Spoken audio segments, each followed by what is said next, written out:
But you start to tell yourself, oh, I can eat whatever I want in any amount I want because I haven't eaten anything all day. I skip breakfast. So then you go, you break your fast with lunch.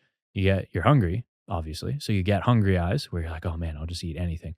And then you're like, you start to make emotional, impulsive decisions around food, which may not be the healthiest decision. So then you maybe eat something that isn't so healthy.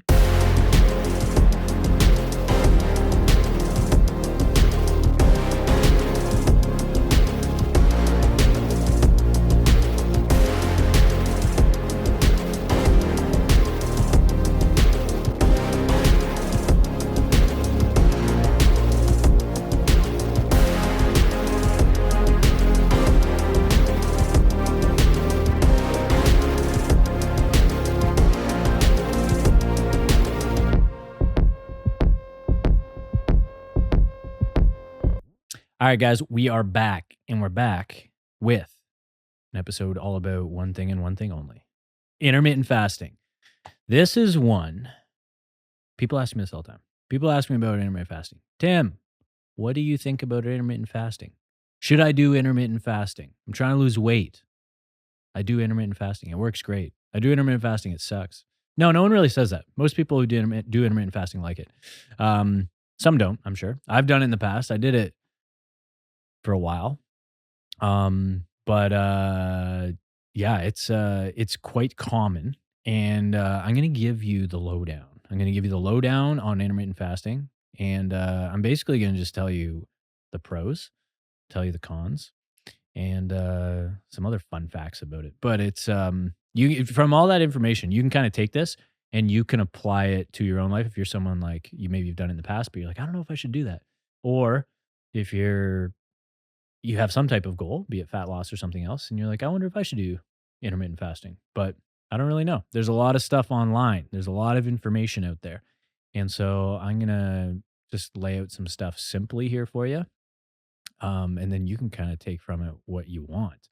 I'm not pro intermittent fasting. I'm not anti intermittent fasting, but there are good things about it, and there are some things that are drawbacks. And I think before doing something like this, like anything, it's extremely helpful if you're informed. So I'm going to do my best to give you that here.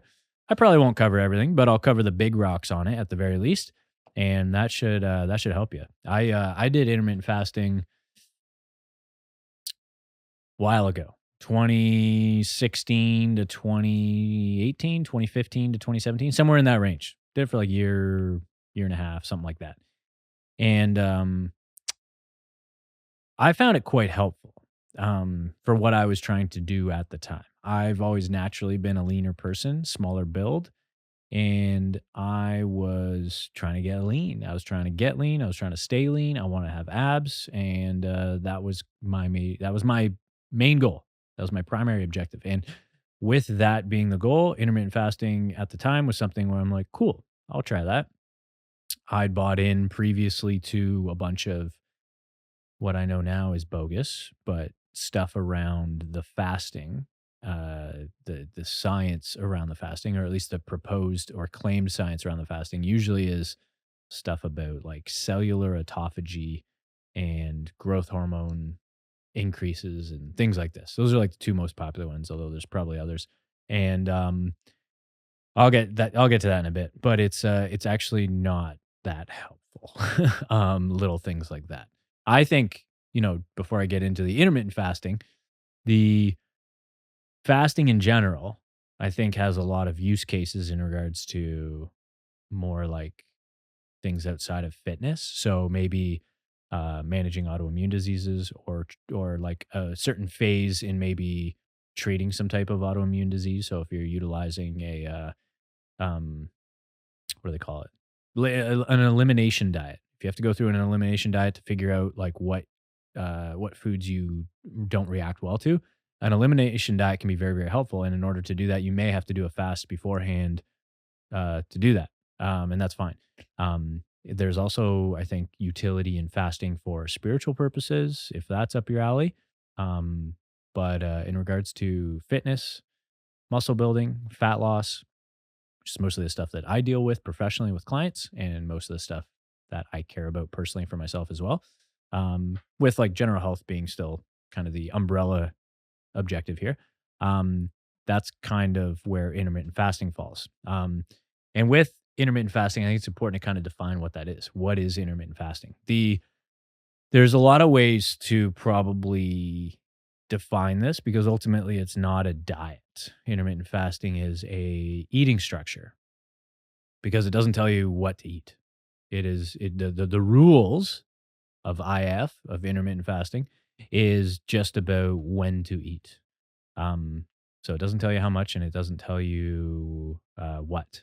But um, intermittent fasting, I think traditionally has typically been having an 8 hour feeding window at some point in the day. Traditionally, that's usually been noon, lunchtime, until 8 p.m. So what that means is someone would wake up, maybe typically around anywhere between 5 and 7 a.m. or something like that.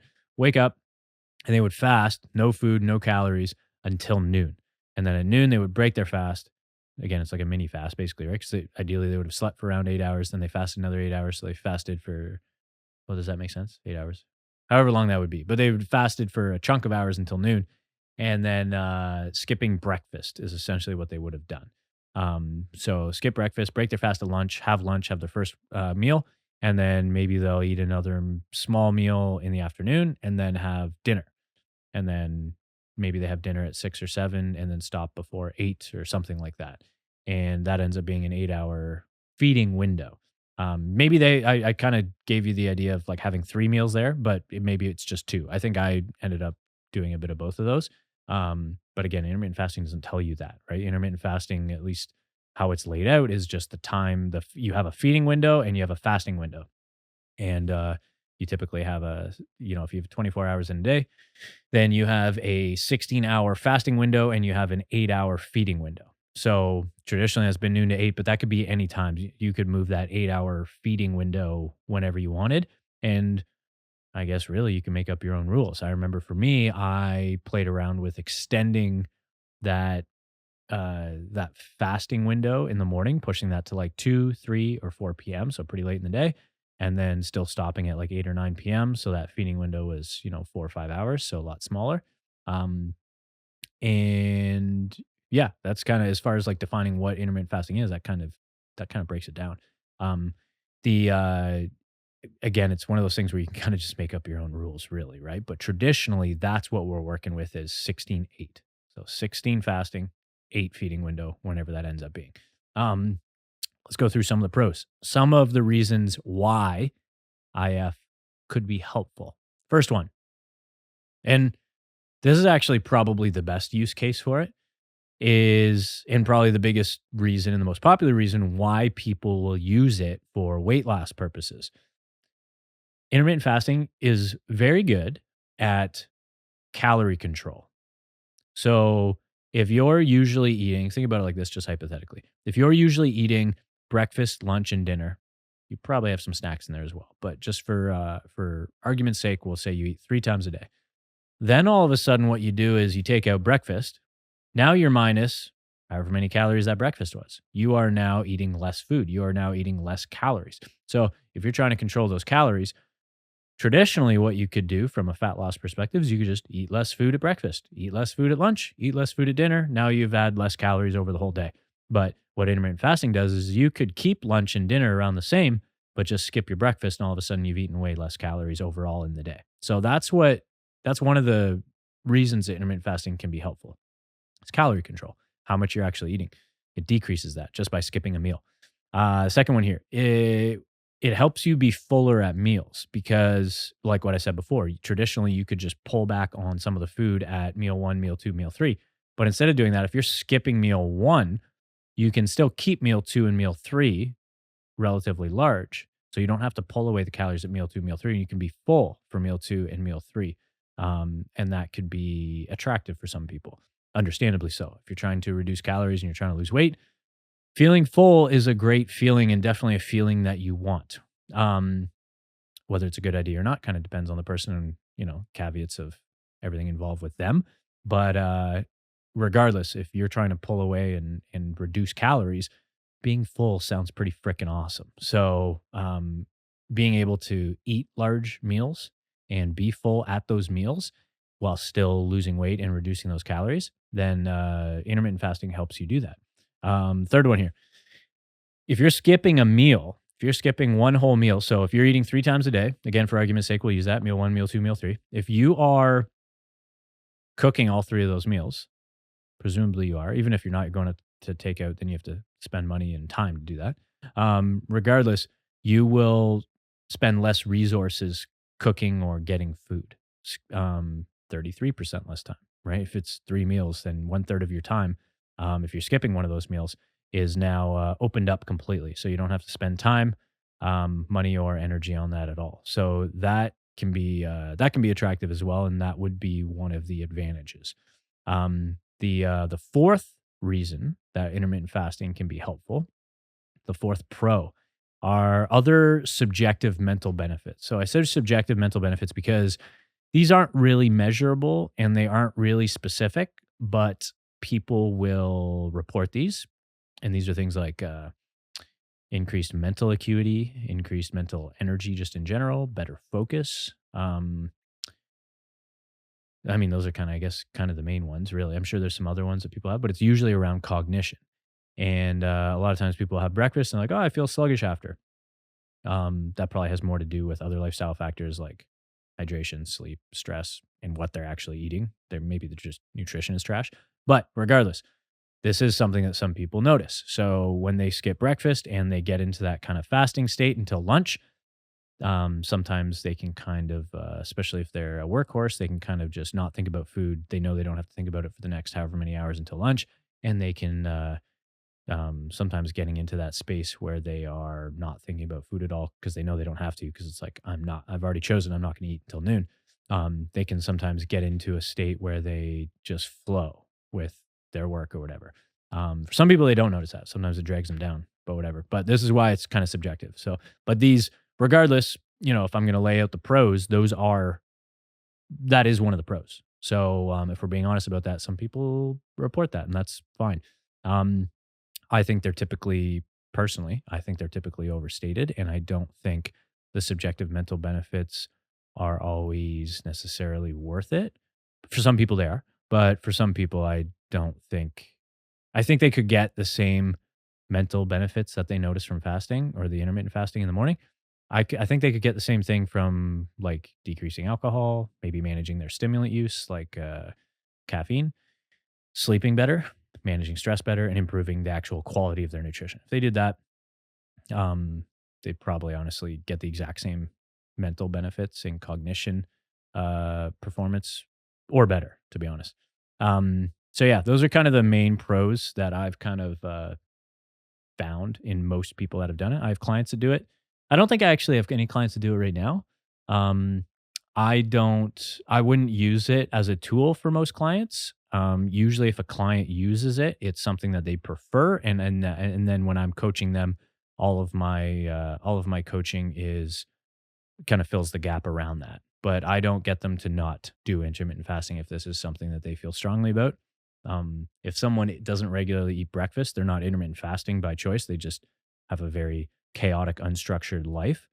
Then I always get them to eat breakfast. I think there's more than enough benefits of just being on a consistent, structured routine of eating 1, 2, 3 times a day, potentially four for some people.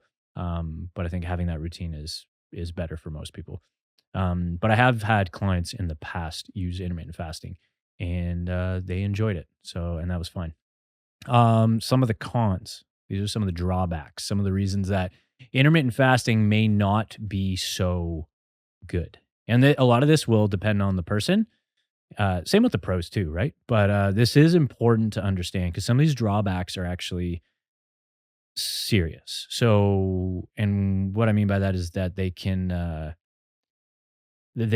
make you could utilize something like this, which is meant to be health improving, fitness improving, and it could give someone the potential to make their health and fitness much worse, depending on the person. So this is why this is important to understand the drawbacks and not just look at it like, oh, it's all benefit and no drawbacks. Like it's got everything has trade offs, and it's important to understand that. So the first one is this: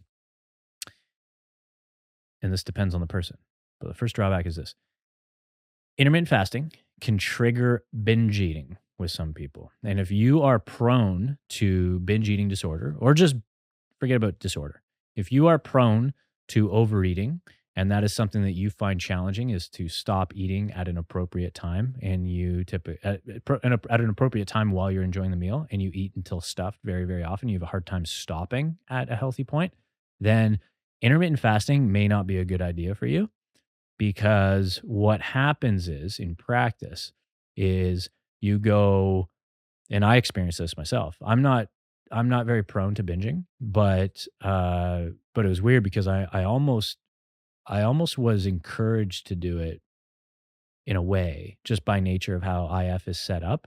I caught myself kind of doing this, and this is what it is, where it's like when you are fasting for that 16-hour feeding window, you now start to tell yourself, this is a common story, maybe not everybody, but you start to tell yourself, oh, I can eat whatever I want in any amount I want because I haven't eaten anything all day. I skip breakfast.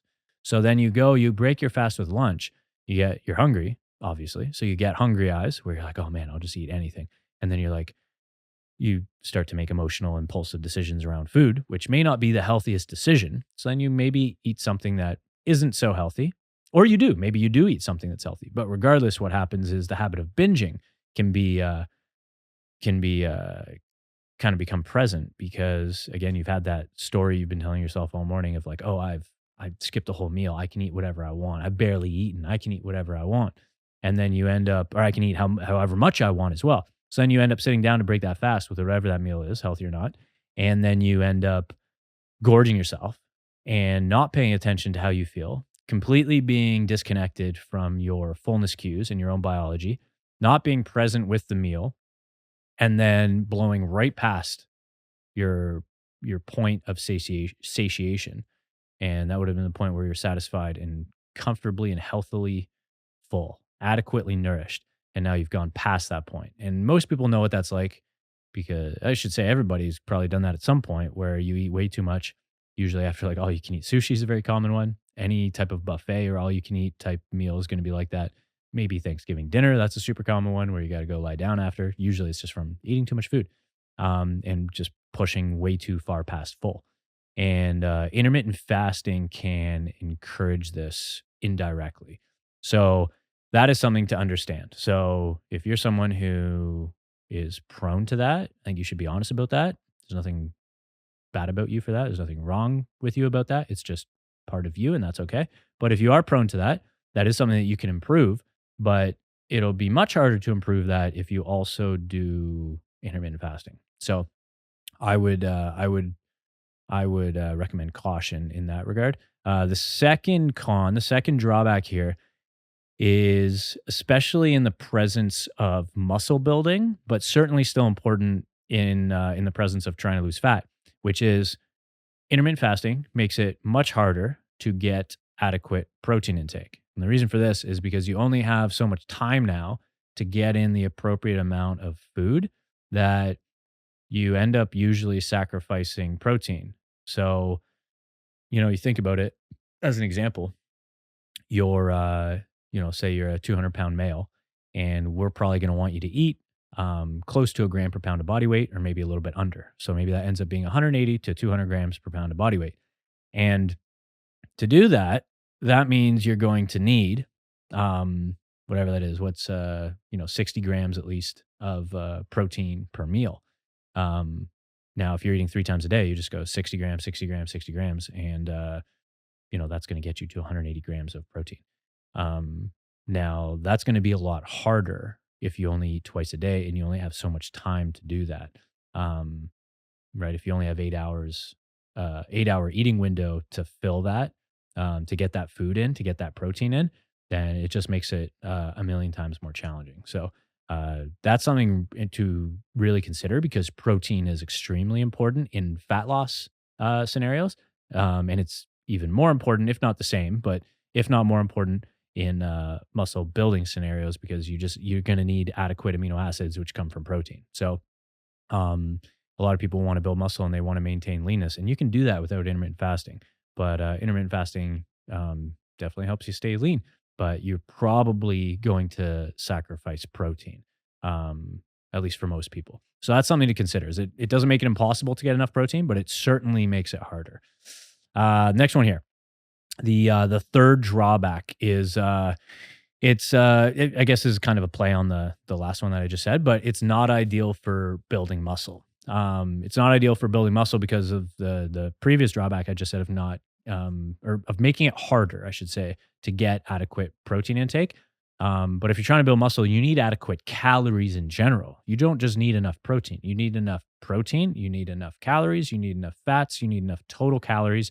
And then downstream from that, as far as micronutrients, vitamins, minerals, those are all very important as well. And that becomes much harder when you're intermittent fasting. Again, because for the exact same reasons that's harder to get enough protein is because your feeding window is much smaller. So if you're eating 3 to 4 times a day, it's a lot easier than if you're eating twice a day, or if you're eating however many times per day, but it's a squished feeding window. So if you're trying to build muscle, I would highly recommend um, you know, you'd have to be very, I think, deliberate and structured with how you set this up for you to do this. And you're probably going to want to track your calories to know for sure.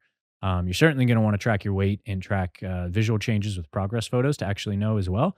Um, but you, at the very least, should be tracking your protein to actually know, because you could be under eating your protein and have no idea, even though you look at yourself and you're like, oh, I'm so lean. It's like, great. But if your goal right now is to build muscle, then you could be not only low in protein, but you could be very well deficient and way too low in your overall calories.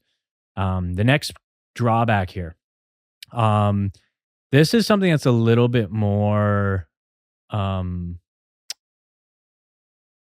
this one's a little bit more like detailed.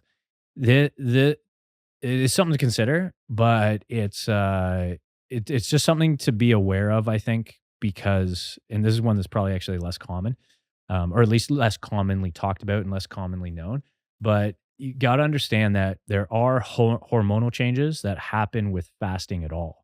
And some of them are good, some of them are unhelpful. And depending on how long you're fasting, that can be counterproductive for whatever your goal is. So you think about it, with fasting in general. It's like realistically, we're all doing if assuming you're eating 3 to 4 times a day, we're all doing mini fasts in between our meals. That's normal and that's healthy and that's fine. And there's things that happen hormonally during those periods of time that are going to be favorable. When there's extended fasting, especially in the AM, there is one of the hormonal effects that will happen is you will get a down regulation of your thyroid hormone. So thyroid hormone is important for many things, but one of the things that's really important for is metabolism. And it's also important for energy production as well, which is related to metabolism, of course, because metabolism is involved with the metabolism of energy, and energy comes from food. So for a lot of people, and to be honest, this is kind of my own personal take on this. I don't think women in general should be intermittent fasting or fasting long periods of time, or at least fasting frequently. Like I said, there's reasons to do extended fasts for other things like spiritual reasons or autoimmune reasons or other health reasons, and that's fine. Um, but as far as like body composition goals, building muscle, building up your physique, toning your body, losing fat, getting leaner, all those things, um, the extended fasts can be very counterproductive to your metabolism because it downregulates your thyroid. When your thyroid downregulates, you also get spikes in cortisol. A lot of people are already very stressed. A lot of people don't manage stress well. So the last thing we probably need is an extended increase in cortisol for people, especially when they wake up first thing in the day. So for that reason, I like uh, all of my female clients to wake up and have a high protein, well balanced breakfast. And I think that's really important because that'll help to upregulate their thyroid and get them onto that regular eating schedule. And make sure, going back to the other drawbacks, make sure that they get enough protein and calories in for the day for whatever their goal is. Um, the other thing that thyroid is important for is digestion. And thyroid is very related to digestion. And for someone, why this matters is because for someone who has slower bowels or slower digestion, then they, the downregulation of thyroid from fasting in the morning can make that worse. It can even slow down even more, right? So your gut motility, so the peristalsis of your intestines and your stomach kind of moving and pushing food through your digestive tract, that can start to slow down when we're not eating on a regular eating schedule. And so if we're regularly skipping breakfast, our body starts to slow that down. And if you're already slow, that's not good because pooping regularly is extremely important for general health. And it actually has a lot of effects because it affects health. It will affect your body composition as well. So if you have body composition goals, not just better health, then this matters. And I think if you have bad digestion, you get constipated easily, or you just have slower bowels, and you want to improve that, intermittent fasting may make that worse. So that's important to understand as well. It might not make it worse, but it could. And that's important to understand. Few misconceptions here. I already mentioned intermittent fasting is not a diet. It is just an eating schedule. It's just telling you when to eat. It's not telling you what or how much. And for most people, they could use a lot of education and improvement on what. I think everyone could improve the how. And that is primarily what I help my clients with when I work with them on their nutrition. Intermittent fasting doesn't help with the how or the what, which I think are two of the most important ones. It really just tells you about the when, which matters, but it's not. I think it's actually the third most important out of those three. Another misconception is a lot of people will be like, "Oh, well, I want the growth hormone increase because it helps with muscle growth, or it helps with anti-aging, or whatever these things." And the GH increase that you do get from fasting, it's not terribly effective. It goes up, but there's no actual noticeable effect, measurable effect that we've seen on body composition or anything useful. It just goes up. That's it. But there's no downstream effects on muscle growth. It's not nearly high enough to do that. The other thing people will say is like, oh, cellular autophagy, which has to do with basically just cellular health. And that is it's just a process around cellular health. And I think maybe there's some benefits there. I don't know enough to speak on that personally in regards to like extended fasts. But as far as intermittent fasting goes, I'm not going to hang my hat on the fact that it's going to help you with cellular autophagy and all the downstream effects as far as typically what people will claim, which is anti-aging stuff. So I don't think it's particularly useful there. I think it's important also to understand that fasting isn't bad. It's also not necessarily good. It kind of just depends on what you're actually trying to do. As I said, there's many other use cases that don't have anything to do with body composition or fitness at all. It could be spiritual. It could have to do with specifically trying to treat some type of autoimmune thing. And I don't help people with that. There's other people that do that. But it is important to understand that fasting is also stressful. I think a lot of people think about it like, oh, I'm going to take a break from my digestive system to give it a break. It's like, well, I don't know what you need a break for necessarily. If you're a reasonably healthy person not dealing with an autoimmune disease. But when you go through this extended fast, as I said before, there are hormonal effects that happen. And one of those is increased cortisol. And, our body is quite adaptive and resilient. So I don't think an increase in cortisol is something we should be afraid about. But at the same time, we should be aware that like that is going to happen. If we're doing that constantly, we might not want that increased cortisol present every single day. Or chronically. So that's something to be aware of because when we fast, our blood sugar drops. When our blood sugar drops, cortisol increases. So it's important to understand, I think, that as well. And I guess I could have put that kind of in a drawback, but yeah, hopefully that kind of gives you a better, well-rounded idea of intermittent fasting, what it actually is, what it isn't, as well as the pros, cons, drawbacks, and all that. And then you can kind of make the call if that's something that would be useful for you. I'm not pro or anti-intermittent fasting. It's just a tool. And like any tool, you could use it if it makes sense for you or not. Hopefully you enjoyed this episode. Make sure that you are subscribed to Stay Peaked on Apple Podcasts as well as on Spotify. And most importantly, make sure you're subscribed on YouTube. When you're done this episode right now, make sure you go share this to your social media and tag at Stay Peaked.